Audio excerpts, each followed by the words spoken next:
জম্মু ও কাশ্মীরের পহেলগাঁওয়ে মঙ্গলবার দুপুর 2:40 দক্ষিণ কাশ্মীরের অনন্তনাগ জেলার বৈশরণ উপত্যকা হঠাৎই বন্দুকধারীদের গুলির মুখে পড়ে মৃত্যু হয় অন্তত 26 জন পর্যটকের, যাদের মধ্যে রয়েছেন পশ্চিমবঙ্গের 3 জন বাসিন্দা। আহত হয়েছেন আরও অনেকে।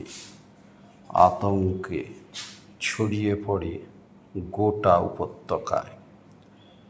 এই হামলার দায় স্বীকার করে নিয়েছে লস্কর-ই তৈবার ছায়া সংগঠন দ্য রেজিস্ট্যান্স ফ্রন্ট বা TRF। রাতেই তারা বিবৃতি দিয়ে নিজেদের জড়িত থাকার কথা জানায়। TRF-এর জন্ম 2019 সালে, ঠিক সেই সময় যখন ভারত সরকার জম্মু কাশ্মীরের বিশেষ মর্যাদা বিলোপ করে। এই সংগঠনের প্রতিষ্ঠাতা কাশ্মীরি জঙ্গি শেখ সাজ্জাদ গুল, লস্কর, জৈশ-ই-মোহাম্মদের মতো জঙ্গি গোষ্ঠীর সদস্যদের একত্রিত করে গঠন করা হয় এই ছায়া সংগঠন। উদ্দেশ্য একটাই, কাশ্মীরকে অশান্ত রাখা এবং ভারতের সার্বভৌমত্বকে চ্যালেঞ্জ জানানো। 2019 থেকে 2024 পর্যন্ত TRF বিভিন্ন সময়ে কাশ্মীরে পরিযায়ী শ্রমিক, কাশ্মীরি পণ্ডিত এবং পুণ্যার্থীদের নিশানা করেছে। 2023 সালে কেন্দ্রীয় সরকার TRF-কে সন্ত্রাসবাদী সংগঠন হিসাবে ঘোষণা করে এবং নিষেধাজ্ঞা জারি করে।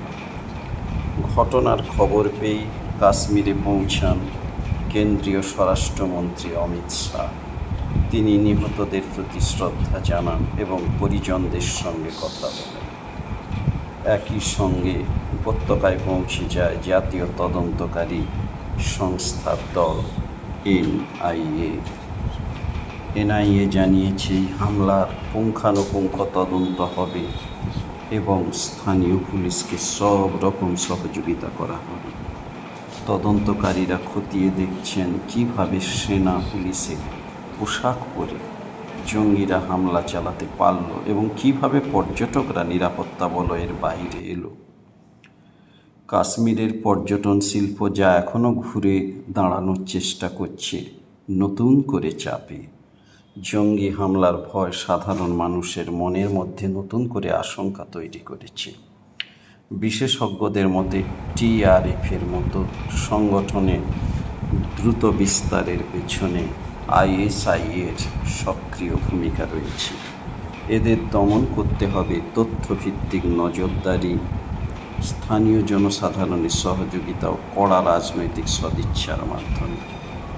কাশ্মীর শুধু ভূখণ্ড নয়, এটি ভারতের আত্মার অংশ।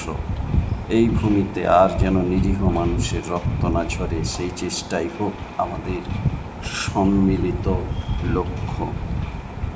তোমরা এই হামলা এবং TRF-এর প্রসার নিয়ে কী ভাবছো কমেন্টে জানাতে ভুলবে না। ভিডিওটি যদি তথ্যপূর্ণ মনে হয় তাহলে লাইক করো, শেয়ার করো এবং আমাদের channel study line student subscribe করতে ভুলবে না।